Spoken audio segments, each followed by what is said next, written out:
Hello, good afternoon. Welcome to this Engaging the Mind program. My name is Susan Lynch. I am the Associate Director of Lifetime Learning at the University of Virginia's Office of Engagement. Thank you for joining us for this afternoon program of learning. We are fortunate to have two distinguished scholars on Holocaust research and education joining us today. Before starting the program, I want to provide some quick housekeeping items. To engage with the audience, our speakers will answer questions submitted before and during the program as time allows. You may enter a question in the webinar Q&A. You'll find resources in the webinar chat. Please also note this program is being recorded and will soon be posted in Lifetime Learning's podcast library. I will introduce the moderator and then he will introduce our other distinguished speaker.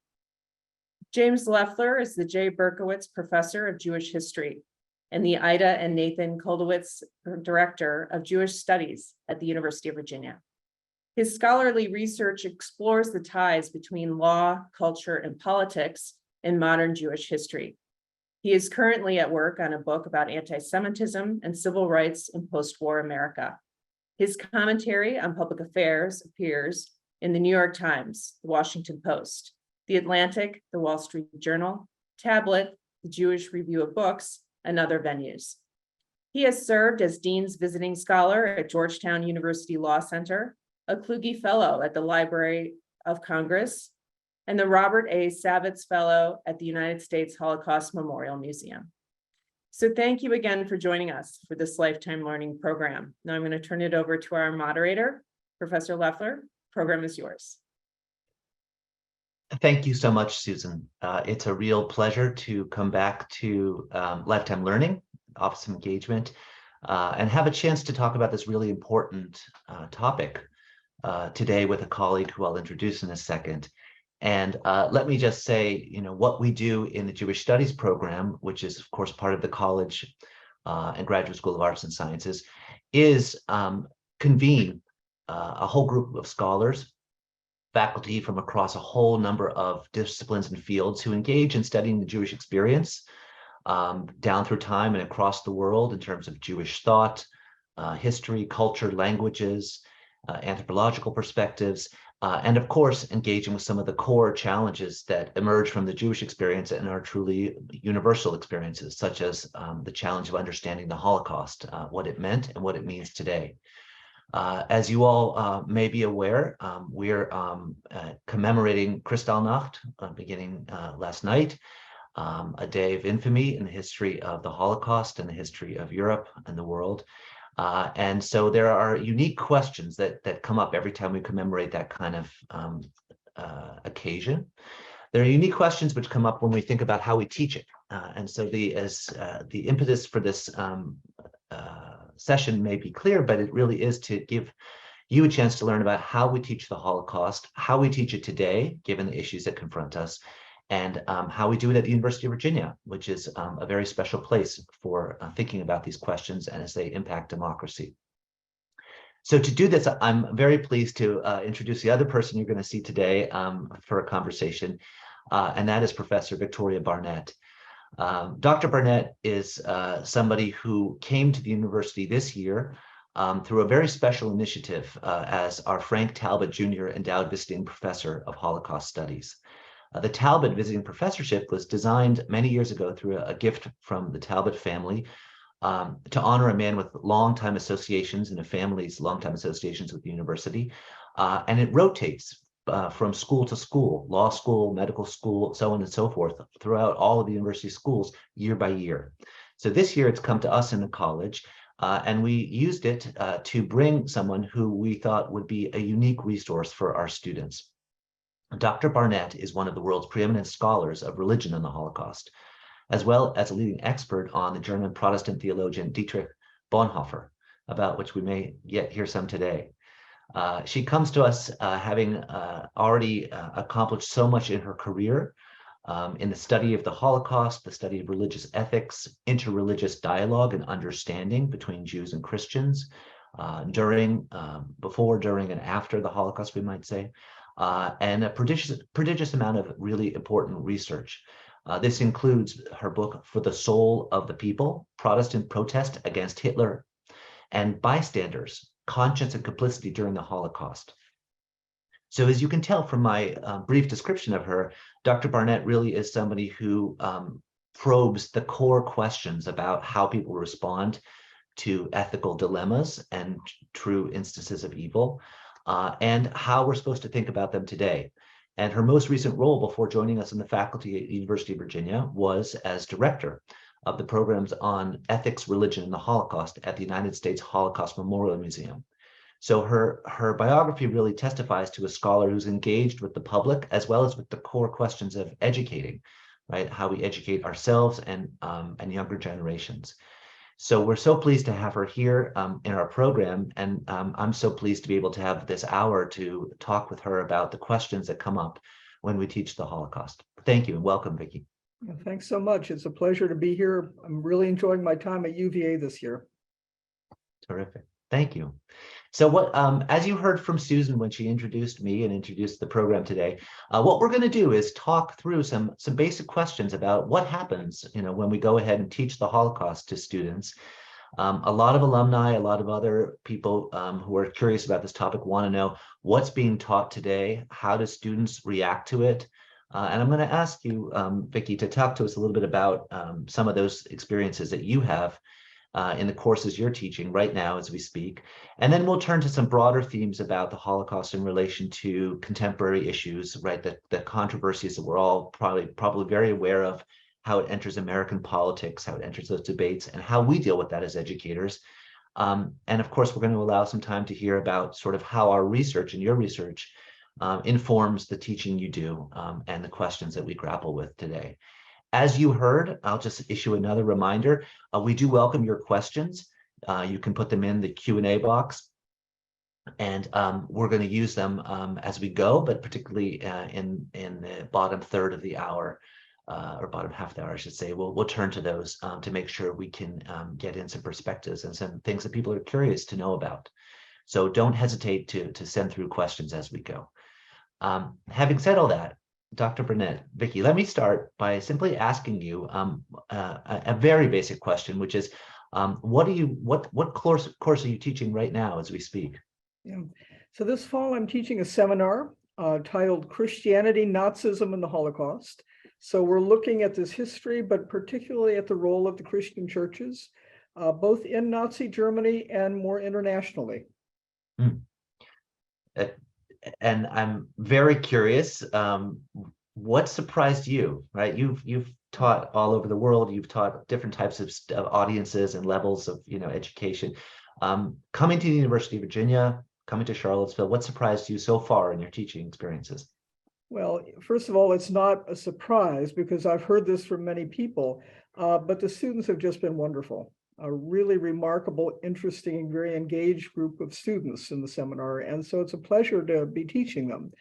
I think the surprise is, and I've had this surprise before, I should say, the deeper interest in the Holocaust. There are many people who are curious about it. I mean, the museum in Washington gets, several million visitors every year. So there's sort of a general interest in this history. But when people when they really want to know the deeper questions, they don't want to just learn the history. They're not just interested in Hitler or the history of the camps, but there's something about the history that kind of grabs them and they're troubled by it, maybe. Mm-hmm. And they really want to think more about it. They don't just want to learn things, they want to think about it. And it's very gratifying to get that kind of interest, but it's interesting to me. In a course of this title, you would think these would be primarily religious studies students, but they're not. I have several students who are majoring in economics and one who's majoring in public health. They're just interested in the questions that come out of this history. And I find that fascinating. It is. It's heartening also, right? It attracts that diverse set of students for different reasons. And that echoes to some extent, I think, what we see in teaching things such as Jewish history and other topics, that you cannot predict who's going to show up in your classroom and why they're there, right? And they may be because they have a kind of a hook to professional aspirations, or it somehow dovetails with another thing they're studying, or just plain curiosity, which is, thank goodness, still a factor for the students today. So that's a good thing. What's a hard thing? We're going to talk in some specific terms in a few moments about some of the controversies, as I said, and the challenges, but more broadly, when you meet these students who come in from diverse backgrounds and who come in, impelled by different factors, what's the challenge you find is the hardest in teaching these students? Oh, I can tell you because I discussed this with the class on Monday. We're getting late into the semester and we've spent most of the time on the 1930s. And so the hardest thing is to feel that I'm doing justice to the full history from 1933 to 1945, from the rise of National Socialism to the war and the death camps and the aftermath. There's so much information to try to build into a course where people are coming in as non-experts. What I often find is that people come in and they've learned one thing. Maybe they've read a couple of books, they've seen a couple of movies, and they come in with different interests. Some people are really interested in the Diary of Anne Frank. Some people come in, they're really interested in the war. Some people come in, they're really interested in the rise of the Nazi Party. And so to do justice, to feel that I'm really giving them a good overview of the history, but also going into more depth on the more important underlying questions, which is also what they're interested in. That's what they want to talk about. I feel that I probably need, a lot more time with them. But that's probably you. I'm sure you've had that feeling as well. Yes, I've had that feeling. It's always a problem. I think for everyone who teaches what we teach, but when you deal with history, right, and you want to do depth, but you also want to cover ground, right, cover chronology. Given that what you just said, right, that students come in often with something that they've really grabbed them, a text, a movie, an image, a question. What's your general assessment of their basic level coming in, right? I mean, we have a certain discourse out there and a certain, a deep concern that's often reported in the media about how Americans as a whole don't know basic facts or have terrible misconceptions about the Holocaust or, can't really identify things about it. And I'm curious, I'll ask this question to you in two ways. Does that conform to your experience with students you've encountered? And for those who do come in, is it the case that they are narrowly focused on one thing? They may know the Diary of Anne Frank and they may be very, very knowledgeable even about it, but don't know much about the broader context of, say, religion in the Holocaust. Yeah. Well, not many people know about religion in the Holocaust. Right. This is a very tiny area of expertise, and I don't expect them to. But it's an interesting dilemma. I would say I don't think that the ignorance or the lack of knowledge about all the historical facts is necessarily willful or because they haven't thought about this. This is a big history and it's also very complicated. So I'm sometimes unnerved when I look at opinion surveys that say so-and-so % of people never knew about this. They might know about something else, they just haven't put it together. So you don't get many people coming in as students who have even a basic knowledge of the chronology. And one of the things I've discovered, one of the challenges is, we'll get into week 6 and all of a sudden I'll realize that somebody doesn't understand the sequence of events. And so, trying to clarify that and give them a sense of the way in which this built, but also focus on what I think are the real issues. And there's a genuine interest in those, in the process by which ordinary Germans became very involved in National Socialism, the sequence, the process by which Jewish citizens of Germany were, marginalized and then persecuted, and that whole sequence to get people to think about the processes by which something like this unfolds. And that's one of the things that I really pay attention to. One of the things that has really helped me is that I use a lot of case studies. I use a lot of personal stories because each of these are kind of snapshots of a larger thing. So if you take a case study from 1937 and talk about who this person was before then and who they became, that helps give students a sense of what this looked like, and also gives them, sort of key dates and events to focus on. I mean, I think that Kristallnacht, for example, this date that is so often commemorated around the country, is a really key date to get into a lot of issues. It's, the issue of anti-Semitism, the way in which the persecution of German Jews built, the question of refugees, and how hard it was for people to get out of Nazi Germany. And then, the intensification that the Nazi regime was undergoing as they were moving toward, starting another war. So there are a lot of ways in which even taking a single case study allows you to give a better sense to people of how this looked. And I'm curious, where do you get the case studies from? I mean, there's so much material, right? And there's popular culture material and their memoirs, and the Holocaust Memorial Museum has resources too. Do you work with, a core set of texts? Do you go to send them to websites? How do you handle that? Well, the museum has a great website called Experiencing History that, so I'm looking at the screen and seeing that I'm freezing. I hope that this is coming through. You're coming through, yes. Okay, very good. Experiencing History, which has a number of different case studies. Brief description, they're often a short film or a story or a text. So students can really learn about this case study. And we've had some of the best discussions in the class around these primary source documents. One of the ones that engaged the students the most was a fascinating story of a German student who was sent to the University of Missouri in 1937 by the Nazi regime as an exchange student. Basically sent over here to spread Nazi propaganda on college campuses. Wow. There were about 350 students sent to campuses across the country. The Nazi propaganda machine really was very active in terms of trying different things in the United States. And this is a fascinating case study because she comes to University of Missouri. She's trained for a year before she comes. So she's really indoctrinated, taught about how she should do this. She comes, she's very friendly, very outgoing, very, articulate. And so she's actually, she's there to make a good impression. And the report about this student was written by a fellow student at University of Missouri who was Jewish. And it's a fascinating report because she really goes into the details, not just what this young woman is doing, but her own reaction as a fellow student who's Jewish. And one of the things that happens as a result of this article, which is first published in the University of Missouri student paper, a national Jewish publication picks it up in the 1930s and publicizes it. Look at this: the Nazis are sending students to campuses, and then the Jewish Student Union at University of Missouri gets active, and they write to the American Jewish Council and say, "What is this? Why are what's happening here?"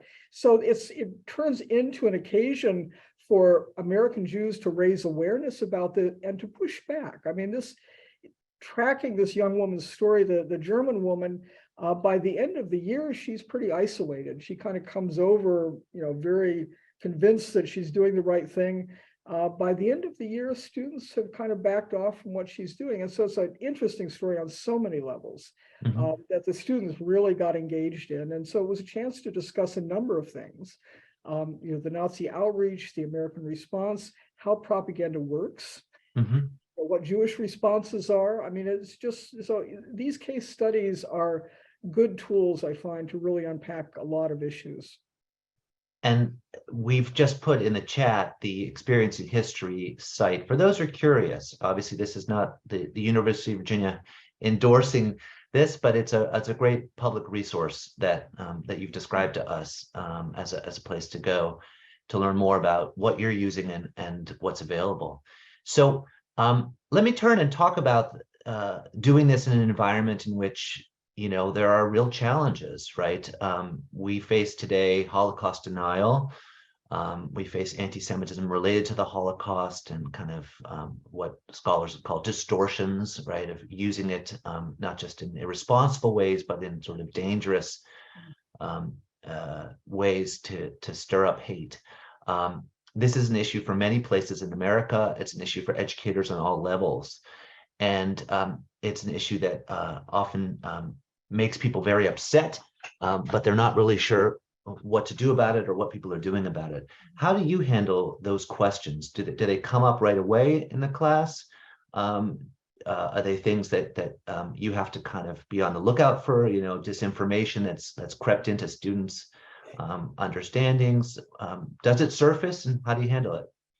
So I haven't had any case yet of Holocaust denial. There's nobody coming in saying this didn't happen. Yeah. There is misinformation or things that students don't quite understand. And I find that those are good things to discuss. Mhm. If somebody comes in and says, well, isn't one reason that Hitler did or that the Nazis did all this was because, the Jews had all the money, they were controlling things, those kinds of things. That's a chance to really unpack that and talk about the reality, the history, but also talk about how that kind of rhetoric is a distortion of what happens. And so I have always relied on history being the best corrective, Mm. and thoughtful history. I mean, that's another reason why case studies or getting at deeper questions, I think, provoke a more thoughtful discussion, even among people who might come in somewhat dubious. As I said, this is a very good class. I really have not, we've not had a big problem with this. But certainly over the years in my work at the museum, I sometimes encountered, this kind of thing. And getting, I always found, of course, at the museum, you've got that wonderful exhibition. And I always found that if I could get people into the exhibition and go through things, there was invariably something that stopped them that they wanted to know more about, that troubled them, that surprised them. And those are opportunities. And I think the case studies work the same way, to say, we hadn't thought about this, but let's really look at what happens in this particular case study. And so that's, those are some of the tools I think that the history itself offers to push back against people's, misunderstanding of it. Yeah, that makes a lot of sense. And there was something you said when you were characterizing it, that's to paraphrase you perhaps, sort of slowing people down, right? And a thoughtful history. I like that phrase because it resonates with me. And so much of what we try and do with students is say, you're in a very unique, even artificial space, right? We're not on social media here. We're not at a protest. We're not at a family dinner or, with friends, shooting the breeze or arguing. We're here and we're taking this time to kind of slow down. And even if it seems so strange, right? Do that, slow down, read these arguments, work through them, read these texts. And I find, it sounds like you do too, that students really, it becomes much more thorough and substantive quickly once they do that. Yeah. Do you, I want to ask you a little bit more about the contemporary, but I actually think right now I'd like to pivot to asking you to tell us a little bit about your work and the research you've done and how that how that connects to what you do in the classroom and the things you teach. Can you tell us a little bit about you obviously you are one of our experts on Christian thinkers during the Holocaust, and that's a really, you said that religion, Holocaust, doesn't get so much attention, but it's also crucial. Many people have heard about Bonhoeffer, or at least think they know something. And tell us a little bit about that work of yours, how you came to focus on it, and how you use that in teaching students about ethics and religion. Yeah, when I look back, it's sort of interesting to see where I started and where I've ended up. My fundamental interest at the very beginning was in the tensions within a religious tradition when ideology enters. When you get divisions within churches about ideological and political issues. And I was in Germany from 1979 to 1992. And during that period, I started out really by just doing interviews with people who had lived through the Nazi era and writing for different publications in this country. But that got me looking more closely at the Confessing Church, which was a faction within the Protestant church that fought against the Nazification of that church. Now, the Confessing Church is sometimes portrayed as a group of heroic resistors against Nazism. They weren't that. Many of them simply didn't want the state to interfere with the church. Others went farther. So there was this huge diversity even within the confessing church. And long story short, I ended up doing about 65 interviews with Germans, some of them very well known. I was able to interview Martin Niemöller, for example, some of them not known at all. And I published that collection in a study of the confessing church, my first book, For the Soul of the People, which came out in 1992.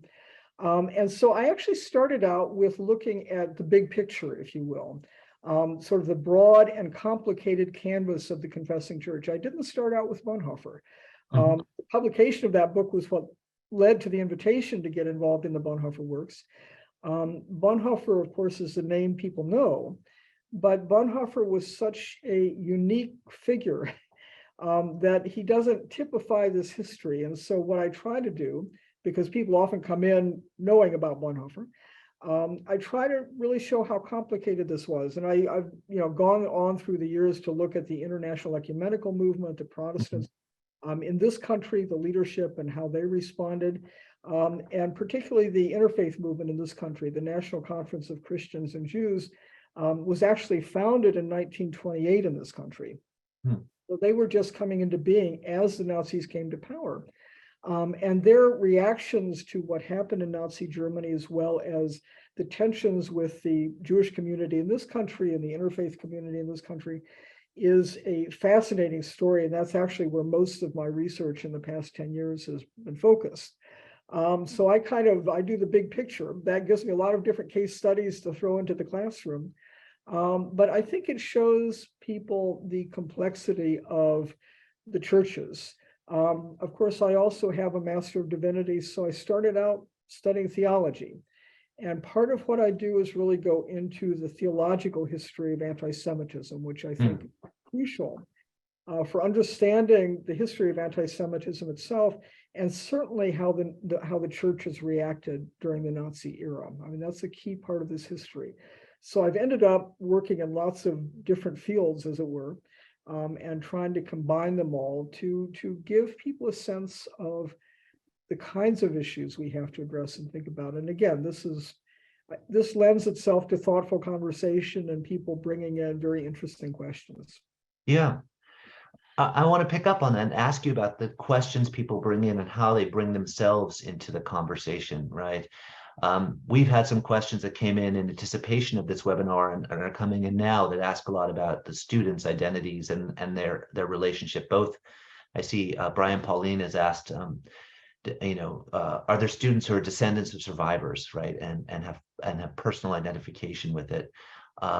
There was also a question that came in earlier from Chuck Udell asking about kind of how this relates to climate on campuses in terms of students dealing with anti-Semitism and conflicts and just who they are outside of the classroom and also in it. So let me put it to you this way, maybe in the form of to tie those all together. Do students personalize a lot when they talk about this? And when you present for the many students who are identified as Christian, right? How do they handle this complex story that you present to them about moral reasoning and the Protestant Church, and a complicated story, not an easy one, but also in other ways an inspiring story? Does it turn personal very quickly for people talking about this? That's an interesting question. So at least this semester, I would say that the students are very cautious in terms of the classroom discussion. And I don't ask people their background, I don't ask those questions. But I've been having them write very short papers every week on the readings and giving me one or two questions that we should discuss in class. And in the short papers, several people have really kind of opened up about their background. And so, privately, it's clear that their own experience is really shaping their approach to certain things or their questions. And I will say it's a mixed class. I would say it's a diverse class. There are students, there are Christian students, and I think there are several who are just not anything. That's rather typical. But they're not. There are a few few moments, I would say, in class where somebody has really, sort of shared something. Usually it's not, it's usually they're sharing in the paper, not in the class itself. Right. Right. That's interesting. And that parallels a lot of, say, my experience teaching courses about not the Holocaust. I do teach that, but more broadly, or just separately, Jewish history, right? History of anti-Semitism. Sometimes students come in and they have strong feelings, but they want to talk through ideas, and then in a paper format or an exchange or a group project, then they'll sort of start to share more about their personal identity and how that impacts what they're doing. And I think it's what you say is right. I mean, we foster an atmosphere where students can kind of ask questions and shouldn't feel like they have to represent a community or position, right? To be there and learning about this stuff. Yeah. One of the most interesting conversations we've had was this past Monday, and I don't remember how we got there, but we were talking about anti-Semitism. I know how we got there. We were looking at responses to Kristallnacht. And one of the things I had them read was a primary document. This is on Experiencing History. After the pogroms in Germany, there was a national radio broadcast from Catholic University in which several leading Catholic bishops, as well as politicians, including Al Smith, protested what had just happened in Germany. But most of them sort of devote 2 sentences to what just happened to the Jews and the need for Christians to speak out about this. And then the rest of their comments were all about Catholics being persecuted in Spain. Right. And so I said to the students, so what do you think about this? Does this work? Is this sufficient? Is it better? And this is something we've been discussing through the semester. Do you deal with a hatred in its particularity, anti-Semitism? Is that what people should have been talking about in the 1930s? Or is the way to address something like this by looking at, the big picture that we are against all forms of hatred, including anti-Semitism and anti-Catholicism? This is what the bishops were saying, which kind of, draws the attention away from what's happening to the Jews in Germany. And this has come up in a couple of documents we've looked at over the semester. So I raised it again this Monday, and it was really interesting conversation. And it's a challenging one. It's something I find something I think a lot about. Yes. The Americans, especially who were addressing what was happening in Nazi Germany, tended to frame it as, we're defending democracy by defending all minorities. But it was the Jews in particular in that moment who were in trouble. Right. And by not drawing the focus on that, did that perhaps weaken their defense? Did that weaken what they were able to do? Right. I think you put it so well, and that's the resonance with the contemporary moment of trying to understand, right? No one would dispute the fact that there's a lot of ideological hatred out there. But of course, Americans are divided about trying to understand what drives it, and are these all part of one thing? And if we focus on a general underlying, theme, are we missing the specific specificities of it, right? So the Holocaust is a great a parallel in terms of thinking about that challenge and how different communities respond. So a few people have begun to ask questions about the parallels or the potential for drawing parallels, right? And this is of course something that we deal with a lot of scholars. People ask us, what's going on in the world today? Is this the same, or is such and such a trope, a sign of a trend line going in a certain direction? And more specifically, we hear a lot of analogies, right? Rise of authoritarianism, anti-liberalism, attacks on democracy. So what's your approach when students bring that up? And, and when people ask you and they say, oh my gosh, this is just like what I heard yesterday, or so-and-so says to me that what's happening is exactly the same. How do you handle that? What are your strategies, and do they do that, or is that our assumption that they do that? No, I think that's pretty widespread these days. Yeah. What I always tell people is analogy works best on the granular level. That is the process by which people become drawn into radical extremism, or the process by which they begin to act violently against another group, or the process by which prejudice somehow takes hold and all of a sudden, it's everywhere.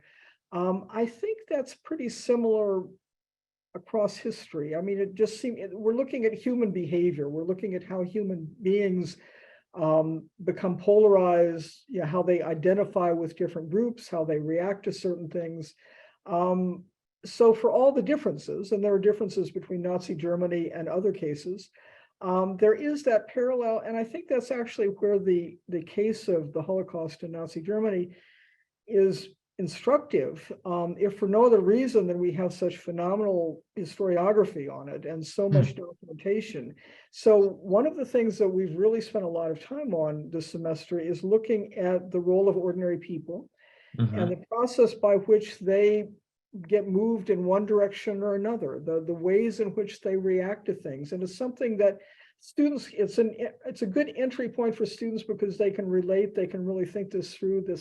And then we sort of look at what this means for a big picture, how this leads to something like the Holocaust. It's not just Hitler and a few people in a villa somewhere pulling the strings. It's millions of people becoming part of something bigger, and the process by which that happens. And so I guess I'm repeating myself again and again. I kind of draw people back to this particular history. But one of the things we've done this semester, and if people look at the Experiencing History site, you'll see this, there's actually an interesting collection of commentaries by Black Americans, by other groups in this country. So this is happening in the 1930s as well. There are Black Americans looking at what's happening in Nazi Germany and saying, I recognize that. This is just like Jim Crow. And so you already have these conversations going in the 1930s. And so that as well is an entry point for a deeper analysis and kind of comparison. What's the same, what's different here? I really do find that people are receptive to those deeper conversations. So that's how I try to address that. So I want to ask you, there's a question that came in from Mike Martin here, who's asked us, is the Holocaust discussed in Germany the way it is in America?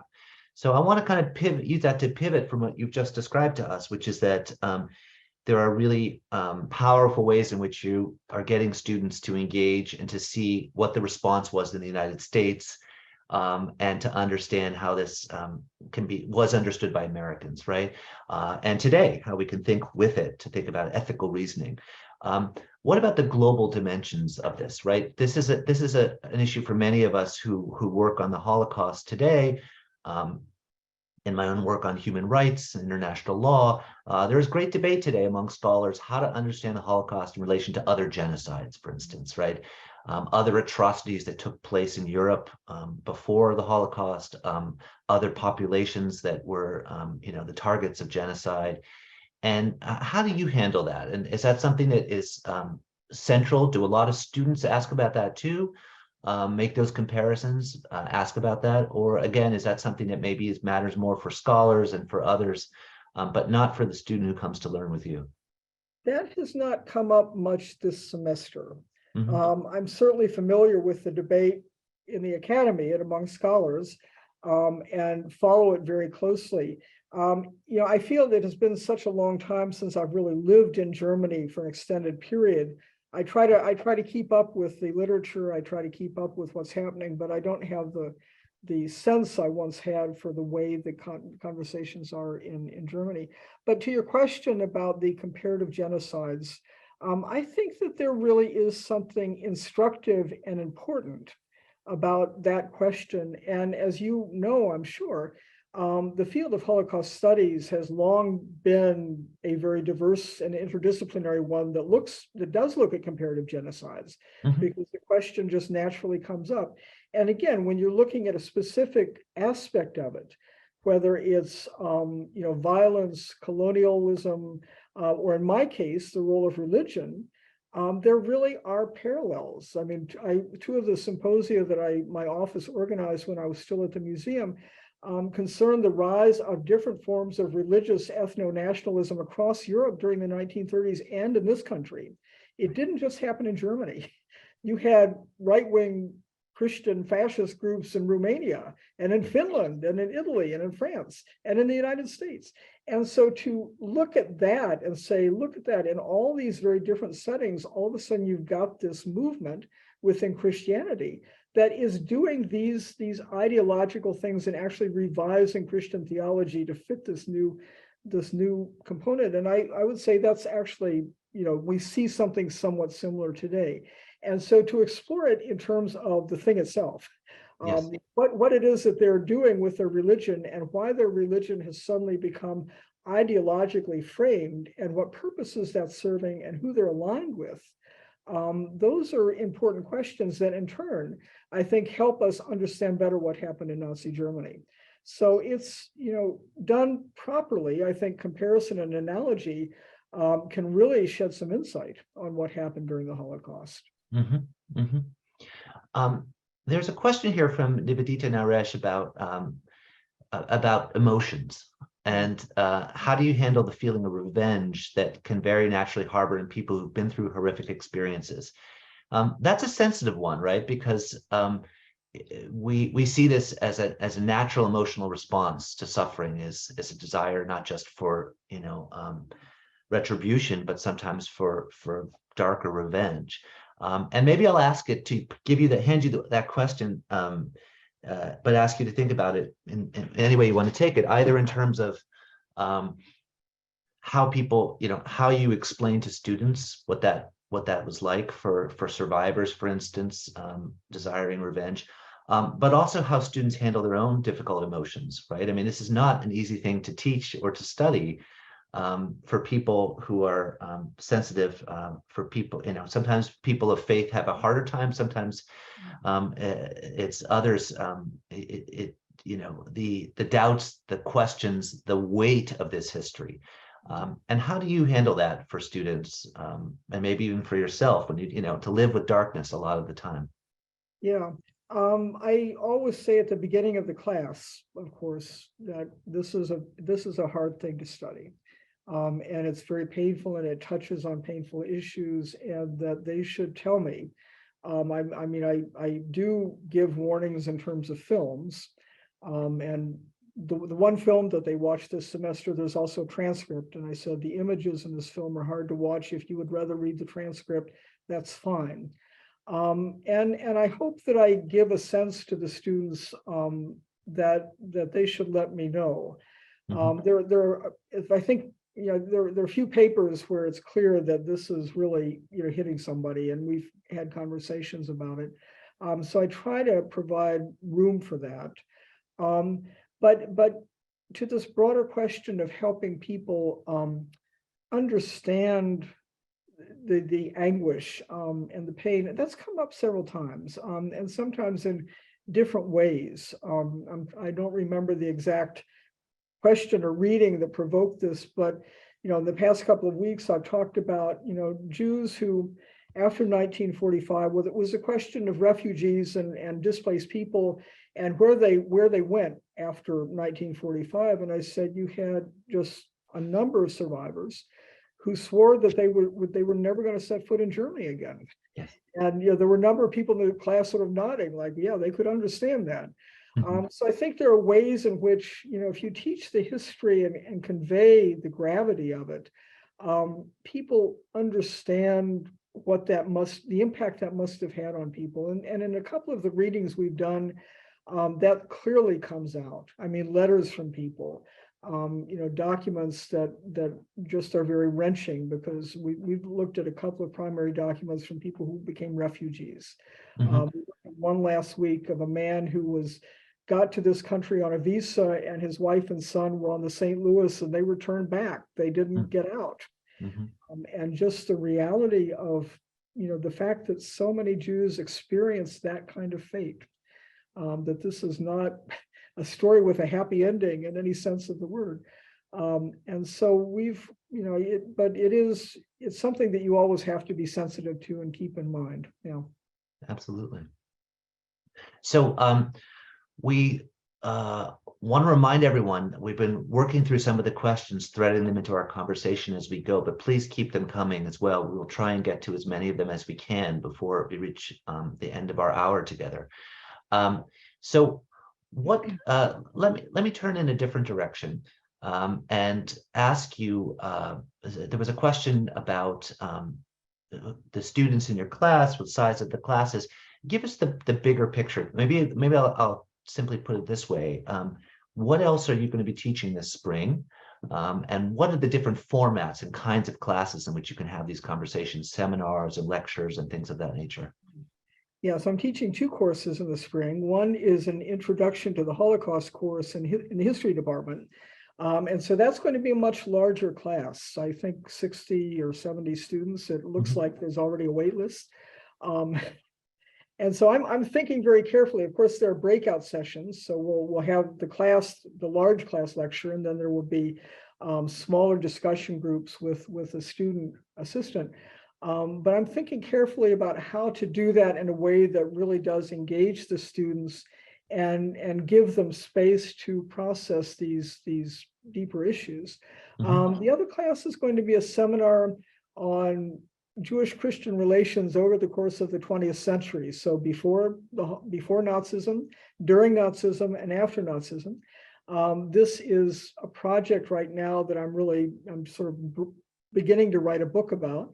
And it's an interesting one for me because many people think of Jewish-Christian relations as getting started after the Holocaust, as a result of the Holocaust. And yet you had, the interfaith movement in the early 20th century and a different kind of the beginnings of different conversations before 1933 that were then dramatically stopped or transformed because of what happened in Nazi Germany. And so part of that will be looking at, what happens when you have a genocide that, dramatically affects the interrelations between different religious communities. How do they start again? Where's the starting point? How do they have to rethink things? How do those conversations happen? As you know, my doctoral work, in which I wrote my dissertation on the National Conference of Christians and Jews, was actually in conflict resolution. So I was, what I was doing was trying to look at this as a case study in religion and conflict. Right. That's part of my interest. And I think that the Holocaust and its aftermath is a really interesting case study in those dynamics that could be useful for other interreligious tensions. Yeah, certainly. And I know those who've joined us for other events in the past may have seen our colleague Peter Oakes, who did so much work on religion, politics, and conflict at the University of Virginia, kind of developing models for conflict resolution between religious communities and exploring those challenges and opportunities. And it's interesting, the arc of what you're describing too, to think about repair, right? I think sometimes there's an image of Holocaust studies as just documenting agony, agonizing choices, and then a sort of sober responsibility to remember. But so much of the work of even the people that you study was for those who survived, repair, right? Trying to figure out models of repair. And certainly that's something that we hear a lot about the need for when it comes to post-conflict societies and even societies that experience different types of profound ruptures. So we have a few minutes left. I want to keep flowing because there's some wonderful questions coming in. And they touch on a lot of issues. They seem, many of them, to come back to our moment, right? And you've emphasized that, and I think about it the same way. Comparisons can be useful, but we need to teach specificity, both to honor it and to be accurate, to resist sort of lazy thinking and problematic, fallacious reasoning. But what do you think more broadly when you think about your role? And I'm not going to ask you about the students so much as when you think about your role at the university and as an educator and scholar who's worked in public institutions and now in a different kind of public institution.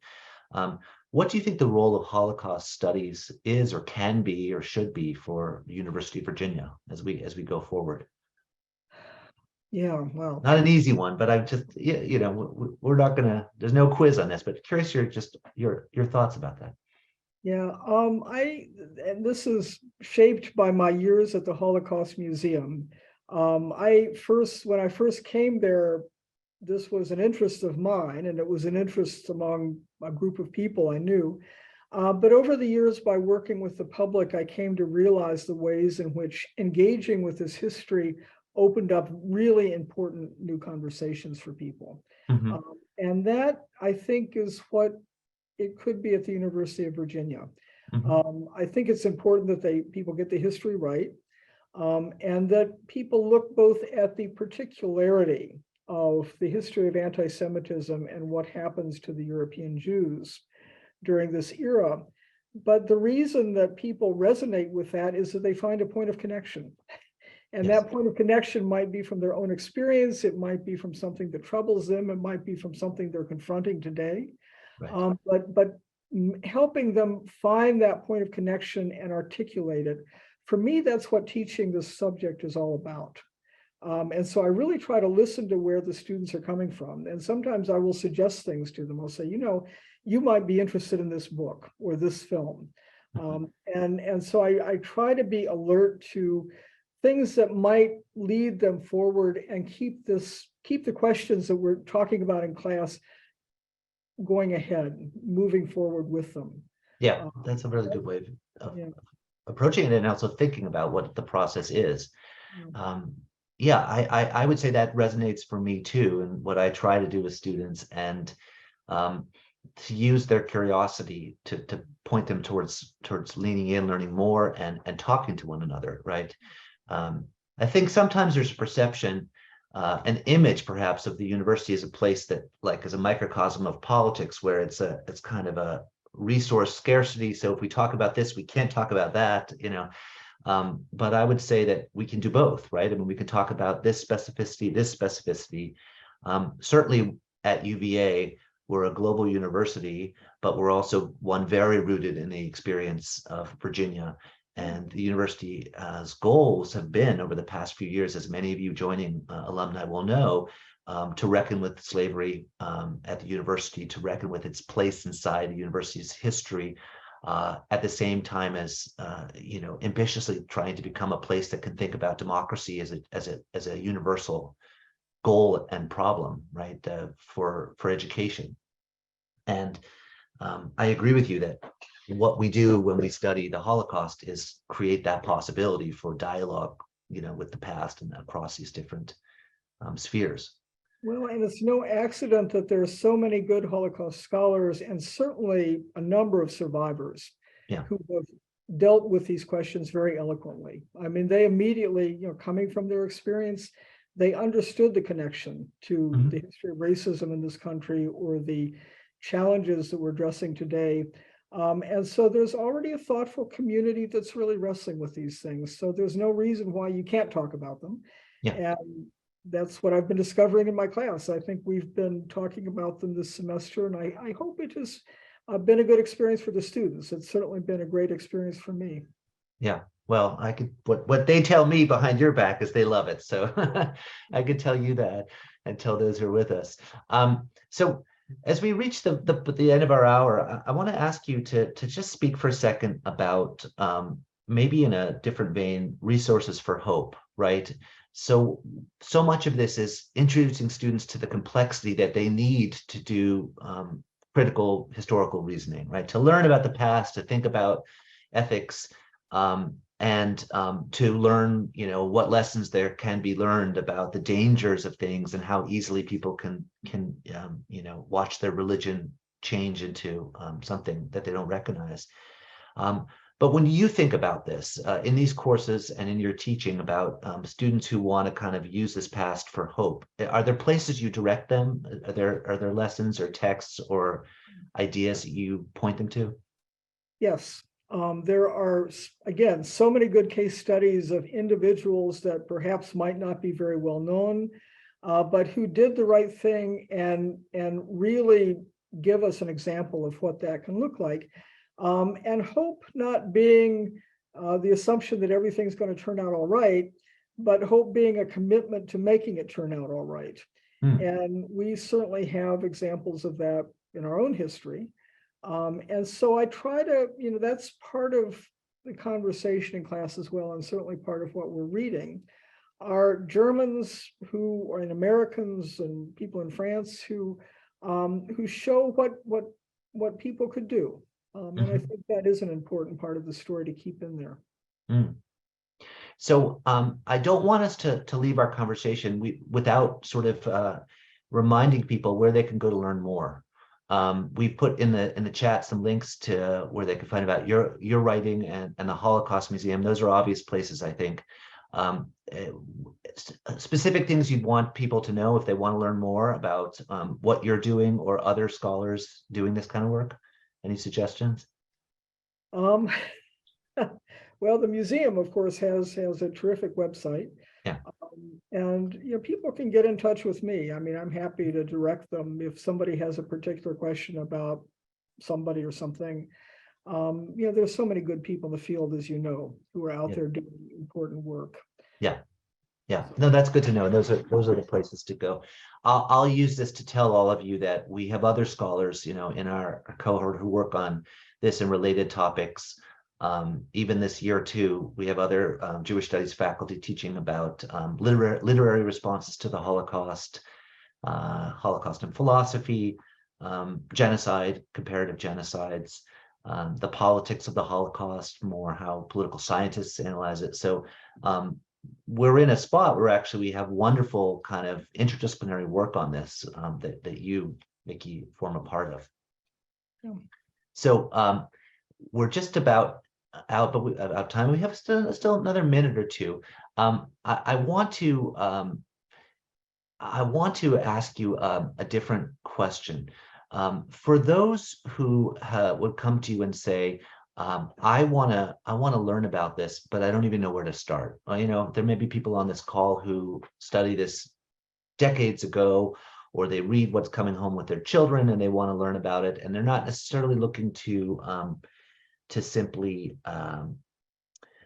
browse through materials, but they want a place to start. Do you recommend a text? Is there a even a classic book or text to look at, or a film to look at?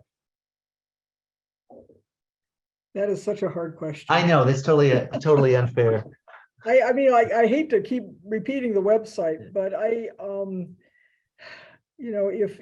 if they go to the museum website, or one of the first thing that the students this semester looked at was the little 38-minute film, The Path to Nazi Genocide, which covers a remarkable amount of territory for 38 minutes.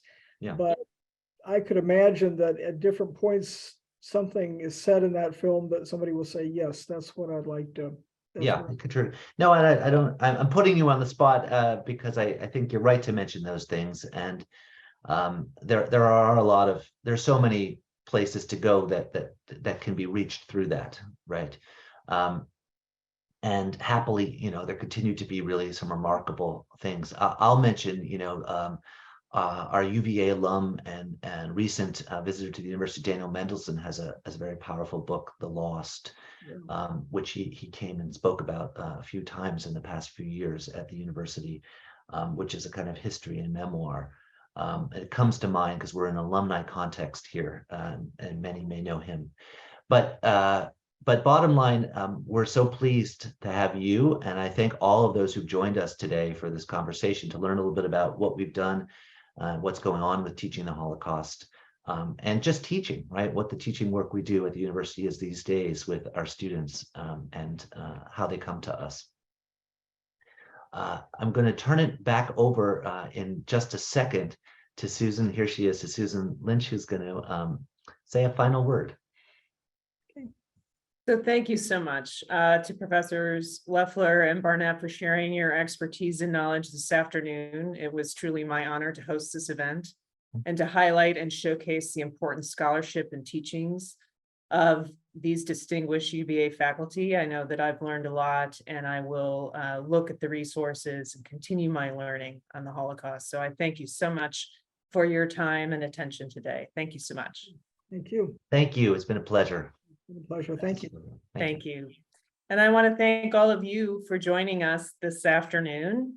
You can check out our Lifetime Learning programs, the Vodcast Library, and our UVA Speaks podcast series to watch and listen to our expert UVA faculty. You can find all our Lifetime Learning events and online resources at our website at engagement.virginia.edu/learn. In the meantime, please stay safe and be well. And thank you so much for being with us. And I hope that you enjoy the rest of your day and your evening. Thank you so much.